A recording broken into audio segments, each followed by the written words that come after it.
దళిత డాక్టర్ని దారుణాతి దారుణంగా హతమార్చారు. ఇవన్నీ ప్రజలకు తెలిసినా ప్రజలు ఓట్లు మీకే వేశారు. కాదు ఈవీఎం విషయాలు మిమ్మల్ని మోసం చేశాయి. సభ్య సమాజం తలదించుకునే విధంగా మహిళలను ప్యాకేజీలు శాలరీలు ఇచ్చి దారుణాతి దారుణంగా దుర్భాషలాడించారని ప్రజలకు తెలిసినా ప్రజలు ఓట్లు మీకే వేశారు.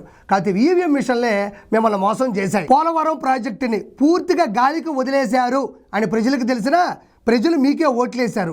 కాకపోతే ఈవీఎం మిషన్లే మిమ్మల్ని మోసం చేశాయి. పవన్ కళ్యాణ్ గారి 3 పెళ్లిల మీద పెట్టిన శ్రద్ధ రాష్ట్రం 3 రాజధానుల మీద పెట్టలేదని ప్రజలకు తెలిసినా ప్రజలు ఓట్లు మీకే వేశారు. కాదు ఈవీఎం మిషన్లు మిమ్మల్ని మోసం చేశాయి. గడిచిన 5 సంవత్సరాల్లో రాష్ట్రానికి ఒక్క కంపెనీ కూడా తీసుకురాలేదని ప్రజలకు తెలిసినా ప్రజలు ఓట్లు మీకే వేశారు. కాదు ఈవీఎం మిషన్లు మిమ్మల్ని మోసం చేశాయి. గడిచిన 5 సంవత్సరాల్లో రాష్ట్రంలోని మహిళలకు ఏమాత్రం భద్రత రక్షణ లేదని ప్రజలకు తెలిసినా ప్రజలు ఓట్లు మీకే వేశారు. కాకపోతే ఈవీఎం మిషన్లే మిమ్మల్ని మోసం చేశాయి.